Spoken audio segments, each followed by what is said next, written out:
All right, ladies and gentlemen, welcome to another episode of our Property and Finance podcast, our first episode for 2025. Today we have a repeat guest, one of our VIPs, you could say, Simon Cohen. Welcome back. It's great to be back, and it's great to be called a VIP, so thanks for having me. I should obviously highlight Simon Cohen is from Cohen Handler, the business he founded some time ago now, 13 years, 12 years? 15 years almost. 15 years, wow. I know I don't look it, but Yeah. 15 years. Long time in the real estate game, acting as a buyer's agent on the buyer's behalf. I thought a good thing to do to start off this podcast would be to give a bit of a finance update, because a lot's happened already in the 1 month of 2025. A lot being the recent inflation data that came out last month. So we saw inflation has finally sort of trickled down, you could say, taken a long burn, a long battle to get in that target range. But we saw the headline inflation drop to 2.4%. That's down from 2.8. This is the quarterly inflation as well, which is the more important one to watch. It's a bit more thorough than the monthly. And then the trimmed inflation, which is the one that Michelle Bullock has been a bit more focused on as of late. That's also come down to 3.2 from 3.6. So both sort of in that comfortable range, you could say, especially because the rate of growth for that quarter dropped significantly. Both is basically indicating that we can finally, hopefully, expect a rate cut soon. So that did move the probability on the ASX rate tracker for an RBA cash rate cut. It did move the probability up to 90%. I think it was tracking around 70%. So that's coming up, the RBA meeting on the 18th of Feb. And what an interesting landscape that's going to paint, you could say, for 2025. And that's probably a good segue to you, Simon. Like, what are you hearing and feeling out there from both, I guess, buyers and vendors? Because I'm sure a lot of your buyers are vendors, right? And at what we felt sort of going to the tail end last year, especially that last quarter, things were just on pause, right? Yeah, I think for so much of the second half of last year, everyone was expecting rate cuts and And I think by the end of the year, everyone had kind of got fatigued by the fact that there weren't any, right? It was like a false start. But I do think that fatigue is the best word. the second we see a rate cut this year, you're going to see a flow of confidence kick straight back into the market. The floodgates will open. And this year already, the buyer inquiry has been so strong that there is a plethora of buyers still out there. I think the key to the market is going to be realigning vendors' expectations, because prices aren't what they were the year before last. They've definitely come off a little bit. But there are definitely buyers, and they rightly so are a lot more savvy. So some of them are sitting on the sidelines. A lot of them are doing a lot more due diligence. There's a lot more choice to choose from than there was. Stock levels. But there certainly is buyer interest out there. So let's talk about something you just touched on. A bit of an expectation of vendors and that gap between them and buyers. I guess buyers' desire to pay for a property or willingness to pay for a property. That gap between the two, vendors' expectations and buyers' affordability, let's call it, was quite significant last year, wasn't it? And it was leaving some stale listings on the market, you could say? Yep, some gross... You call them stale, I call them grossly overpriced for tomato. Yeah, well, it's probably the best way to describe it, grossly overpriced, because people were still hanging on to prices from previous marketplaces, you could say, or times, being in 2022 and 3. As we've highlighted in countless episodes of this podcast, buyers' borrowing capacities dropped 47% in 2 years. So you should assume that's naturally going to affect what they're able and willing to pay. I think it'd be reflective, right? Yeah, exactly. Like, there's one thing of what they're willing to pay. The other thing is what they physically are able to pay, because if they can't borrow the money, they can't borrow the money. So that's probably then correlates back to that open the floodgates, we can call it. As soon as we start seeing rates come down, obviously it's going to make them more willing to pay something, but secondly, it's going to actually increase their borrowing capacity and their affordability. Correct. And, naturally you're going to think that it's like anything, right? You have one rate cut, everyone's going to want to jump in because everyone else is going to try jump in when they get a lot lower, and that's just going to push prices back up. And you touched on something earlier, which I find very interesting because I was actually having a discussion with it today about someone, and that is the bank had pre-approved them for a certain amount of money, but they actually can't afford to make those repayments, right? So you're right. You can be pre-approved for, a plethora of amounts, but it doesn't mean A, you'll be able to afford it, or B, you're going to want to or be willing to pay that much a month in repayments. Well, more so that I think correlates to executed pre-approvals as well. Back in, we go back to vendors' expectations on price and buyers and these stale listings maybe on the market. You see in the last 6 to 12 months a fair few vendors that are listing properties that they only bought 2 years ago. Yeah, and some are losing money. And that's basically because of exactly what you're saying. They got approved at a certain loan amount, and that was linked to a certain repayment for that approval. But that approval that repayment went through the roof in such a short period of time. Record increase of interest rates we had in that period of time. So vendors had to, put their property on the market, and slowly but surely they started being conditioned on what it's really worth. And what's funny? Well, prices still, whilst they came off, they still relatively stayed strong, right? Like we didn't see this big collapse like some people were alluding to. We didn't see a decrease of 20-30% in marketplaces because all of a sudden half the suburb was on the market. There was a healthy correction or a healthy slowdown, that's for sure, but it wasn't a cliff. Listen, I want to say one thing, and I've said it always. In Australia, we're blessed. If you buy in the right places, you're never going to see a crash like you see in other places around the world. Yeah, right? They're buoyant markets. The greatest thing about our market is they stay strong. And through the GFC, you only ever see very small decreases. Property's never going to half, right? And so you're always going to have a safe bet if you buy the right property. Well, the GFC was one of the biggest recessions of all time, and it was 7% decrease in Sydney. It's nothing. It was nothing, yeah. You can outweigh that pretty much in most annual year's performance. Yeah, exactly.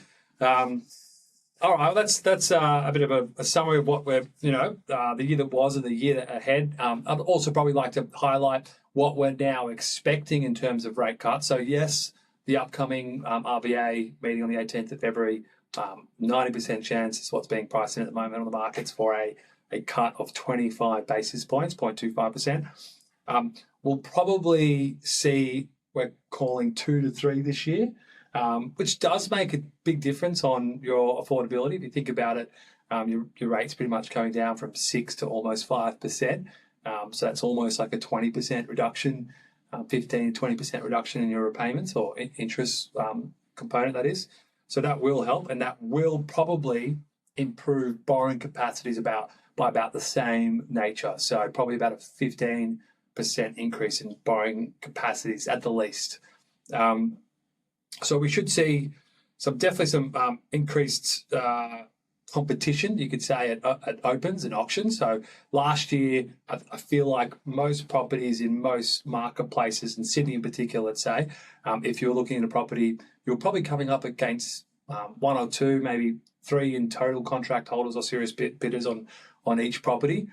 It came a lot down from the peaks in 2022, where there's probably about 10 serious contract holders. 10 to 15 contract holders. Yeah, so I think that'll increase again. Now it's going to be back towards maybe 4 to 5, I reckon, on each property that are seriously having a crack at purchasing. So that's that increased competition. We also wanted to highlight today, I'm sure everybody is seeing all these ads online about buying an investment property. So some people can't purchase a home in the marketplaces they want, their first home, let's say. And Sydney is definitely a marketplace that has that issue because it's become so expensive to purchase even just a 1 or 2 bedroom apartment. But But as you've seen, even Simon and his business CH Secure, there's many businesses out there focusing at helping consumers, let's call them, because they're not typically investors from the get-go. They've qualified themselves as not being able to afford the home that they want to buy to live in. So why don't I use my savings to go buy an investment property? So we've got some examples where across the country, some, we'll call them investor advisors, are finding some great case studies and great marketplaces where you can actually buy a great investment property at $700,000. $700,000 locally doesn't go too far. But these are all 20 minutes from the CBD. Exactly. So they're pretty close. I'm talking about locally here. In Right? Sydney? Yeah, in Sydney. Yeah, 700,000 doesn't go very far in Sydney anymore. Yeah, so these are investment properties in other major cities within 20 kilometres. Do you want to talk to some of them, Simon? So what can $700,000 buy you in your favourite markets, let's call them, or good examples where your team at CH Secure are finding opportunities? All right, so a Perth example, you've got a 4-bed, 2-bath, 2 parking, which purchased for $750, rents for $730 per week. Adelaide rents for $650 per week, and it's a 3-bed, 1-bath, 3-car. In Brisbane, it rents for $550 a week, and your 3-bed, 2-bath, 1-car. And then the Sydney example, it rents for $570 a week, and it's a 1-bed, 1-bath, no car. Yeah, so look at that. And the difference is incredibly sparse, but I want to also highlight the fact that, you know, the properties in these areas of Perth, Adelaide, Brisbane, they're all properties sort of built on research and analytics and data of areas where they're up and coming, right? I speak about in some of my talks the Acai Bowl Effect. It's where, you know, Acai Bowl cafes and Pilates studios start opening up in these coastal towns, and it becomes cool where people want to live, right? And they're the up and coming areas where rents and property prices are going to grow and increase. And so these are where all of those properties are. They're not just in whoop out, you know, by Uluru somewhere. They're in great hubs where people want to live and have great lifestyles. And I think that's an important shout, because a lot of people have realised that they want to buy maybe outside of Sydney to just enter the property market because, like I said, they've got some savings they want to invest. And some people turn to regional markets because they look affordable. But the good thing about these marketplaces that you've highlighted, A, obviously they're major cities, but B, they're good positions of major cities where you should naturally get some consistent growth every year, naturally, as that whole city is growing in value, right? Absolutely. I mean, you're only going to buy in areas that you're going to get natural growth. And the beautiful thing about property in Australia is it's a great way to grow your wealth. My favourite out of the pick, we're talking Perth, Adelaide and Brisbane as other marketplaces outside of Sydney.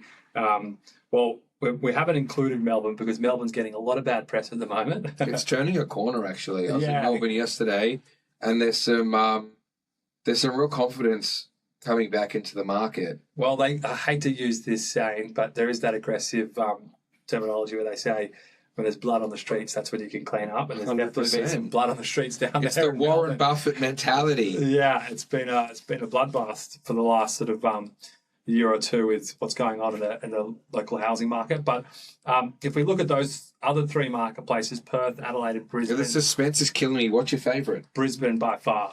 By far? By far. Well, it's the highest. It's one of my top 2. It's the highest growing city by population growth in Australia. I can't remember the stat. I think it's growing close to 2% per annum. It's got a huge amount of government infrastructure being spent, like the government spending on infrastructure, I should say.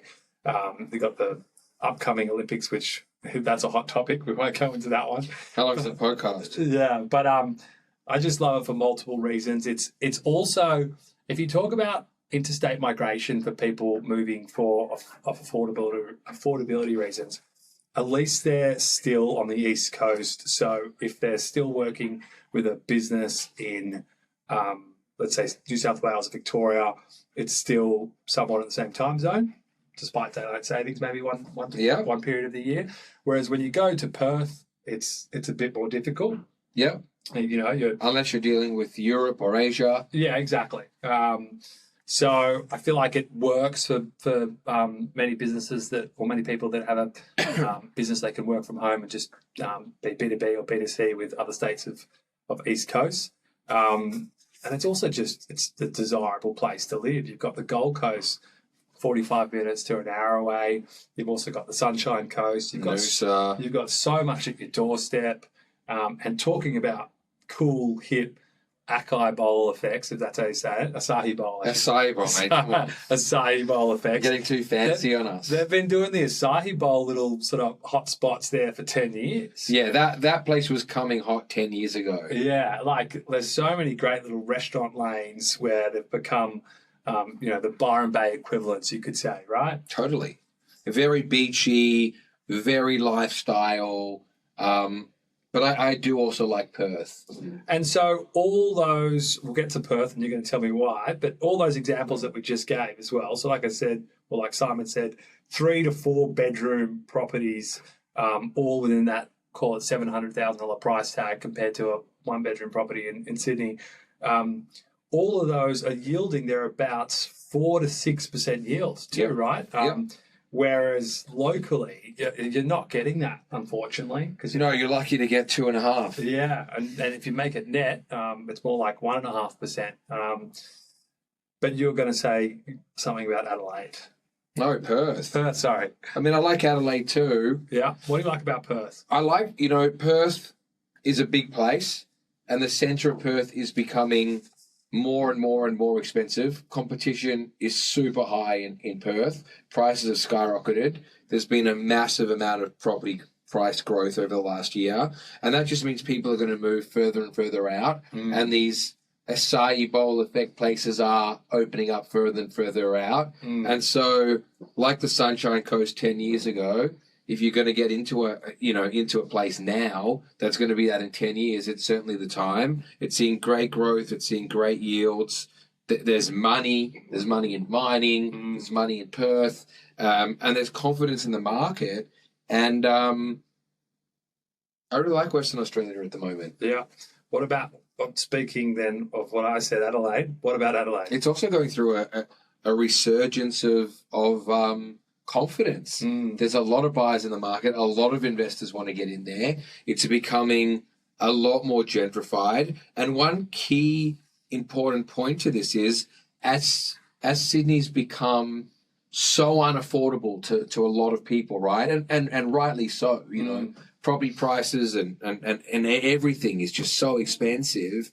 And since COVID and work from home and people changing their lifestyles, people are moving to Western Australia, Queensland, South Australia. And so that's what's driving growth. People are moving like they never moved before. It was always a resurgence into Sydney, and now it's people moving out of Sydney to have a much better life. And so that's what's not only increasing property prices in these places, but it's also making these places a lot better to live in. Yeah, well, because if you think about the fundamentals of the cost of living crisis, right, people, especially in Sydney, are really feeling the pinch because so much of their overall household income is just going toward either rent or mortgage repayments. And if you free that up a little bit, it just frees up your ability to have a good lifestyle, right? To go out with your kids on the weekend, to have a holiday once a year, whatever it might be, it's not so important to live here anymore. We're seeing that both in our clients and even, I think I've mentioned this in a previous episode, even with our own staff.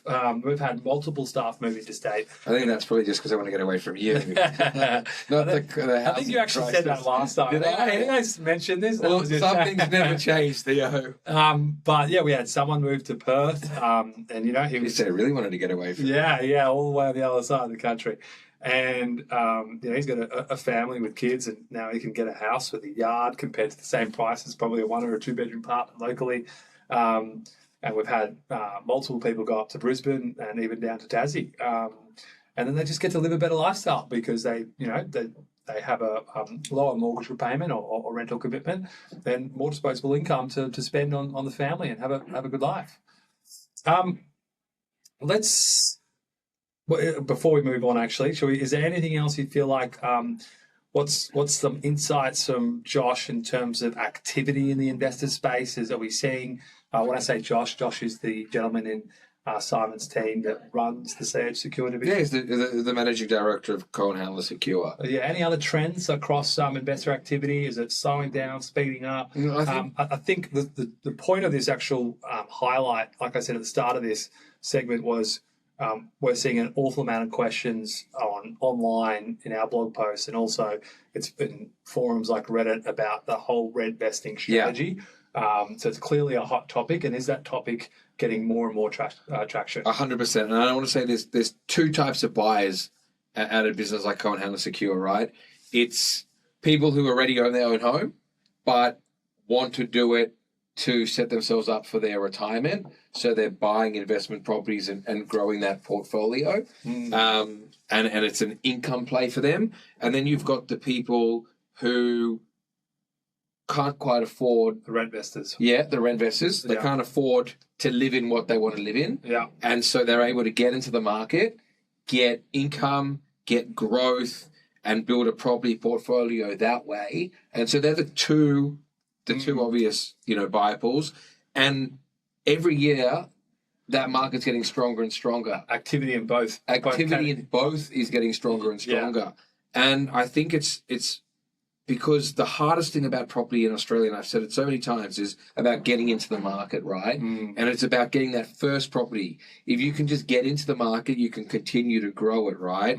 And investments like that are such a good portal to grow and grow and grow. And so I'm certainly seeing, if we're going to go straight into the topic of rentvesting, I was having a conversation with one of my staff today who was telling me he wants to, him and his wife want to buy an apartment. It's a 2-bed, 1 bath, 1 parking.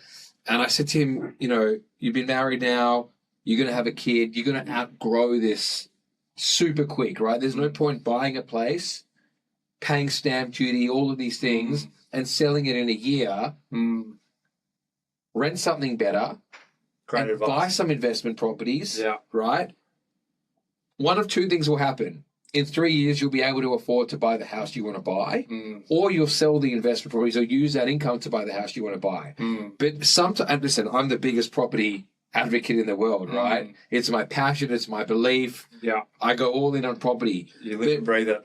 But sometimes it just doesn't make sense to own where you live, to not have that lifestyle. Especially if where you want to live or what you're going to buy is going to be a short-term plan. 100%. Yeah. If it's less than 3-4 years, it's hard to justify it. Well, you can justify it, and it might be fine in terms of you might get some growth, but when you compare it to alternative strategies, it'll always be outweighed when you factor in stamp duty and selling fees and XYZ, Holding costs, everything. So we did actually, you're right. I'm glad you highlighted those two types of categories, let's say, of people that are looking at these other markets and investment properties at that price range. Let's talk about the fallen category you mentioned being people just wanting to accrue wealth for retirement, because or just, accrue wealth in general.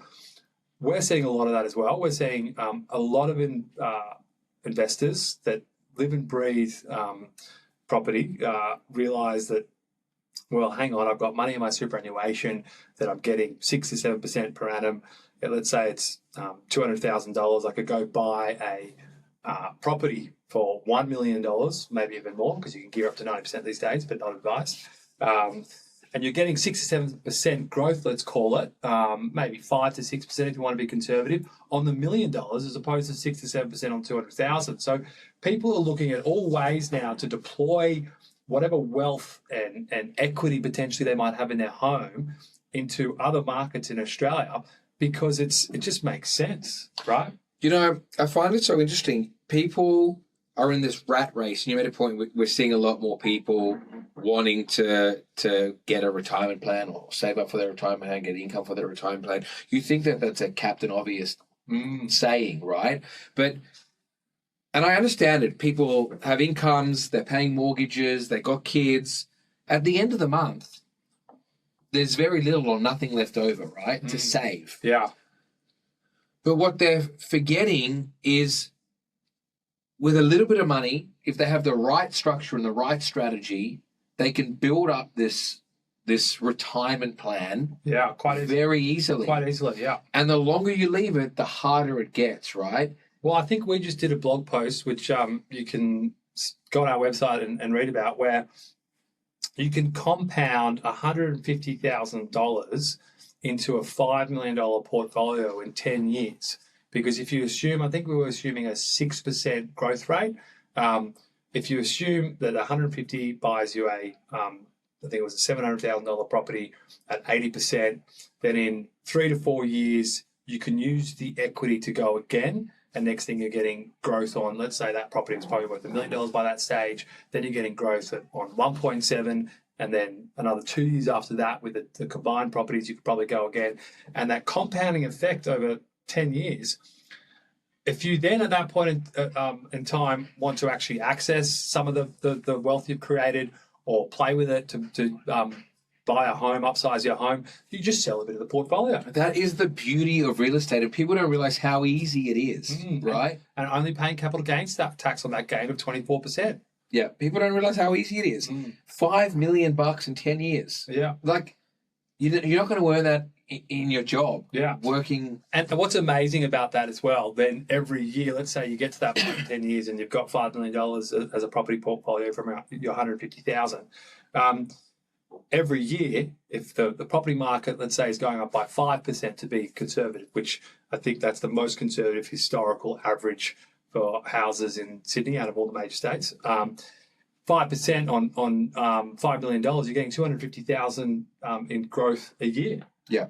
You know, it's property. If you know how to do it and you do it right. Especially, look, I know we sound biased being a mortgage broker and a buyer's agent, but trust us. It's working. We live and breathe, like Simon says. But the thing about Australia, as Australians in general live and breathe property, and our other asset classes, and I'm going to call it an investment class as well, because that's bit of a hot topic where they don't want people to look at homes as an investment asset, but it is, and that's what Aussies believe.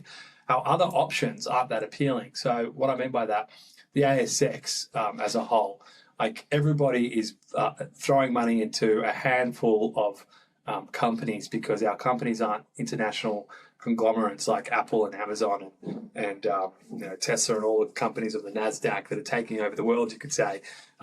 Our companies on the ASX, the biggest companies, are basically our major banks, our resources, our retailers, and our property trusts, which are local businesses. Maybe there's a select few like Macquarie, which have international presence, but they don't really grow at the same rates as other markets, let's say the US share market or property. Historically, the ASX for the last 10 years, maybe the tail end of last year was an anomaly, and this data might be slightly obscured now, but 7.8% was the 10-year average, I'm going to say up until June last year, for the ASX annual growth, inclusive of distributions. The numbers that we were talking before on growth of properties, excluding the rental yield, I think we should deliberately exclude rental yield, because you should assume that's covering your mortgage repayments, so that it nets itself off. But we just don't see great growth in equities and shares. And there's an argument to say, you can hop on YouTube or Twitter or X and any sort of informative forum at the moment, that equities have had such a huge run locally that there's concern that it might not be the best asset class this year in terms of performance. We won't get double-digit growth again, because we got double-digit growth last year. And banks like CBA, for example, went from $90 a share to $160 a share, almost doubled in valuation when the underlying profits pretty much stayed the same. I think actually the cash profit was slightly less year on year. So there's an argument to say that, all those banks are being pushed up by super funds, because Aussies just are leaving money in super funds and not actually probably thinking there's other investment classes that are better suited toward them. And that's basically where businesses like CH Secure have been formed. Yeah. You summed it up. So another hot topic, I don't know how much time you want to spend on this one, but it was also in one of the most common featured questions right next to rent vesting, was Bitcoin versus property investing. I think we can keep it very short and sweet. Yeah. I mean, the difference between Bitcoin and perhaps I should have got into Bitcoin a little earlier, is it can go to zero. It can literally become smoke in the air, and property can't. If you want a safe, long-term bet, it's going to be real estate. I'm not a Bitcoin expert. I've seen it dramatically fluctuate. Dramatically. I haven't seen real estate dramatically fluctuate. Yeah. So all I can comment on, you know, if I were putting my money somewhere, it would be into bricks and mortar. Yeah. That's just me. I was just about to say, my Greek heritage is telling me bricks and mortar is what it needs to be. Look, we've had, in terms of, and talking of volatility, like I only know the AUD price of Bitcoin the last few years, and I saw it go from, I think it hit 90 or 100,000 a coin AUD back in 2022 at the peak, start of 22, I'm going to say, I might be wrong, and then it dropped to like 25,000, like a quarter of its value, 75% decrease. You don't see that in property. And if you're one of those people that thought you'd jump in because it's been running for years at that point in time, you could have bought at the very top and had a 75% wipeout. And then it took a couple of years to come back. And then in the last 6 to 12 months, we've seen a resurgence, and it's hit new highs of, I think, 160, 170,000 AUD. So probably also safe to say you might have missed the boat, might have a little bit more to run. But it's definitely got its sign of volatility. And even when it hit that 150 recently, I think it dropped back down 100.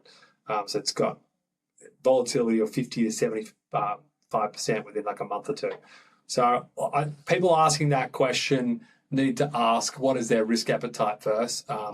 I think it's safe to say, I met this impressive New York private equity guy overseas recently, and he was saying, I think it's good to have some of your wealth, but more like 5% max of your wealth in Bitcoin. How, beat this out if I'm not allowed to say it, but to me, Bitcoin's where you put your fuck you money. It's money that if you lose it, it makes no difference to your life. It can't be money that you can risk that will impact your everyday living. If it's your deposit for your home, your family savings to upgrade the family home. Kids' college fund, do not do it. Yeah, that is a scary thought. Yeah. That's probably enough said on Bitcoin. I feel like I've already touched on this other question that keeps coming up, but like we said, using equity in your home or super to buy an investment property. So that's that category one that we were mentioning. A lot of people don't realise that you can, if you don't have the cash in your offset, or if you don't have much of a superannuation balance, but you want to access the property market, there's probably enough equity in your home or when you want to access an investment property, I should say, there's probably enough equity in your home just to do an equity release. And even if you have tapped out from a serviceability point of view, you've probably maxed out from a serviceability point of view to buy that home. But you could probably still buy an investment property because they factor in the rental income, including on the cash out portion. That could also obviously be on an investment property. If you are a rent investor, that property is accrued in value. Use that property and deploy that money to make it work for you. I know we sound very bullish and aggressive towards gearing and expanding your property portfolio. I think this is an attitude that you have until you're about 50 years old. This is just something to accrue wealth to that stage. And then from 50 years old and onwards, you want to start paying down debt. And that's when you can start sort of offloading investments to pay down your home and whatnot. I touched on superannuation already. I've compared it to ASX and super funds. I think the super funds got a whole lot of bad press the last 5 years for lack of performance. The 5 to 10 years, I think it is, that 80% of them don't even meet the ASX index as a benchmark. That's because of their management fees and whatnot that they charge on top. And like I said, the ASX hasn't really performed that well. But in terms of qualification, just to highlight, if you only have, let's say, $50,000 to $75,000 in your superannuation fund, you can combine that balance with a partner, or just you combine it with a partner, family, or friend. You can have up to 5 members in a self-managed super fund, and it doesn't matter if you've all got different amounts. So it doesn't matter if someone's got 50,000, someone's got 75, and someone's got 100. You can all have proportionate units of that SPV, that special purpose vehicle that buys the asset. So you set up self-managed super fund, and then an individual company buys that asset, and that is split proportionally with the various contributors, you could say. What's great about that, what I like about that compared to some of the things that we're mentioning on using equity in the home, it's a debt that's excluded from your balance sheet, so it will never hinder your ability to buy a home. But I'm sure you're probably seeing how people work around that personally. So if you want to buy an investment personally, a lot of the CH secure assets, I believe, will be in a unit trust or trust. Correct. Because in a trust, that you hive off the debt in that asset. Not with every bank, but with most banks, they'll exclude that from your serviceability. But I think that covers that. Is there anything else you want to add to deploying equity in your home to work for your superannuation money? No, I mean, I think what people need to realize is there is a lot of ways and a lot of avenues and a lot of money you probably have that you don't know you have, like money in your super, that you can use to your advantage a lot more cleverly than you know. And I think it's so important to chat to your accountant, speak to a mortgage broker, find out how you can use that money. Because, if you've got, $100,000 in your self-managed super fund today, it's far more valuable for you to put that into a property, for example, today than in 10 years, right? Yeah. You really want to get onto it, and you really want to know what you have and use that to your advantage. Especially because if you buy something in your super fund, a property in your super fund, it's capital gains tax-free. Yep. You hang on to it till retirement. It's income tax-free if you hang on to it and keep it rented. And even if you do sell the property and redeploy it into 2 or 3 assets later, let's say in 5 to 10 years, even the CGT, the capital gains tax, is discounted. I think it's 10% as opposed to the 24%. So you're getting a discount on the capital gains in that period before retirement. So the capital gains tax, sorry, I should highlight, discounted if you sell it before retirement. And just something else you said there, which is another great shout. Something I find so frustrating is when people say, I don't have much money in super, I've got like 100, 150,000. I'm like, when did $100,000 or $150,000 become not much money? It goes a long way. Yeah. I was just like, you think that's not much money, but you could buy one of these for $75,000. Yeah. You can have a 4-bed, 2-bath, 1 parking for $75,000. No, 750. No, all you need is $75,000. So all you need is $75,000. Right? We're not unfortunately buying it outright. Yeah.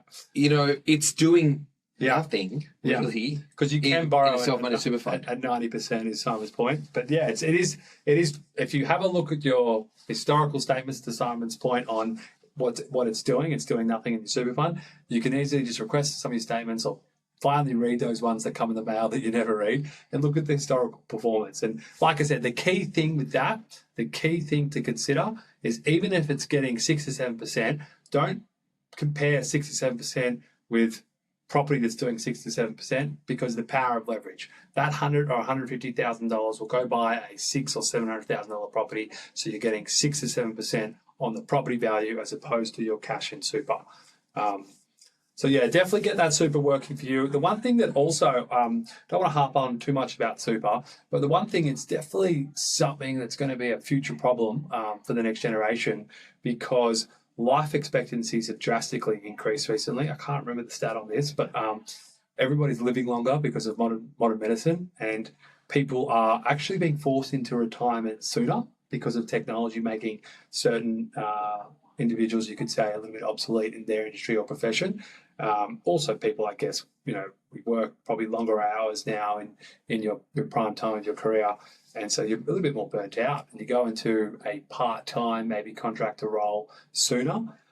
There's been a huge uptick in self-employed practitioners the last sort of 10, 15 years, which is all those WeWork spaces and whatnot. And the problem with all these self-employed practitioners like ourselves, you're actually not obligated to put money in your super. So a lot of people actually haven't been contributing to their super, and there's a lot of articles out there that highlight the fact that we have a growing problem that most people aren't ready or planning for a comfortable retirement.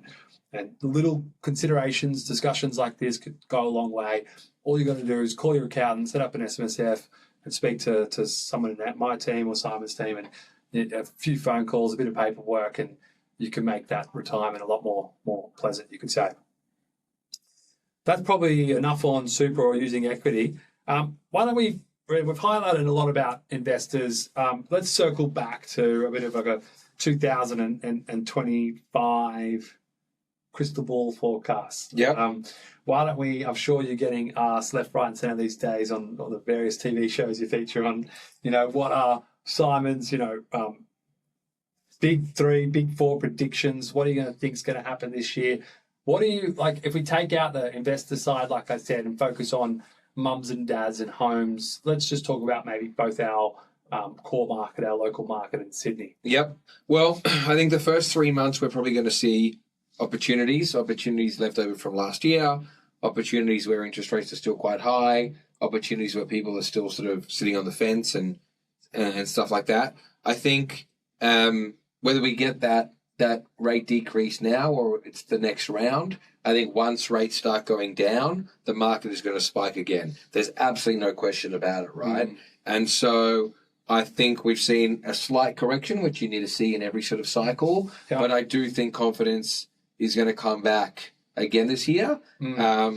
And if I were buying, I'd be trying to buy now rather than waiting for the second half of this year, for example. And I'm not spruiking certain stock. So that's a legitimate answer. And whilst I might sound like I'm contradicting myself to previous statements, whilst the floodgates might open, more so that's from a confidence point of view because people finally can feel and see and witness rate cuts because it's been spoken about for over a year and the expected date kept getting pushed back further and further.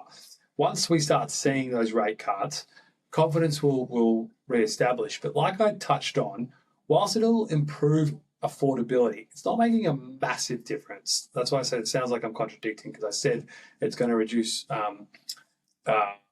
people's interest payments by maybe 15 to 20%. That's still not a huge amount, right? And so a lot of people also that have been hanging on for some rate relief. So some of those people that bought at 2%, like I said, paid top dollar and were struggling at the moment. These 25-point cuts aren't really going to turn their world upside down and all of a sudden everything's okay. It's a mental thing. Yeah.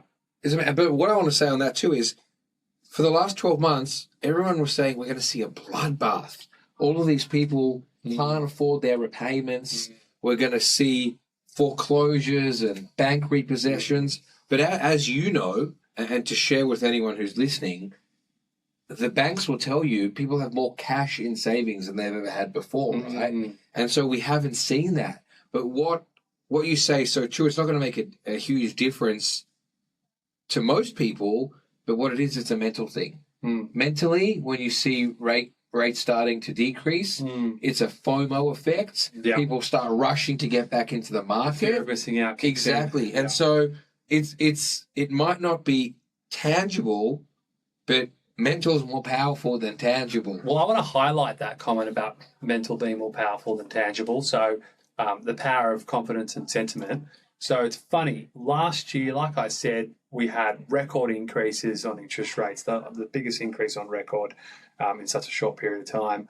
And prices closed out higher in most marketplaces across the country. So I think the only city that had a negative sort of growth was Melbourne. But most cities reported positive growth in both houses and units. So I think there's some data to show now units are really playing catch up too because houses were outperforming units. And that is when interest rates are at all-time record high for maybe 12 years record high. We're still getting growth. Now, ironically, the year prior in 2020 was actually probably going back to 2 years prior when rates started going up in May 2022. That financial year, let's say, so going into July 22, taking us into FY23, it was that year that we had negative, we had some sort of corrections in property prices and negative growth in certain marketplaces when rates were still record low, but were forecasted to keep going up. The power of sentiment and confidence made people think there's going to be a correction, so it happened. Yeah. It wasn't affordability. Yeah. They could still borrow a lot. They could still afford their repayments. Interest rates were still 3-4%. It was purely sentiment. the power of the mind, what people think, the fear of missing out, it controls the market. You go to an auction and you think, or you see 12 bidders there, and you go to the exact same semi next door that's a mirror image, and you see 0 bidders there, you're going to think the one on the left is a much better property purely because of perception in the mind than what you're going to think about the one on the right. It's just how we're all wired. That's why they get the coffee carts and stuff. And all that crap, you know. Have a free coffee, stand here, make this place look like it's really all busy. the neighbours, exactly. Yeah. All right. Any other call outs for 2025 which we can look back and hold you accountable on, Simon? No, I think if I'm going to sort of summarize today, I think there's no better time to get into the market. The hardest part is always getting in. And I said to you before we came in here, he who hesitates misses.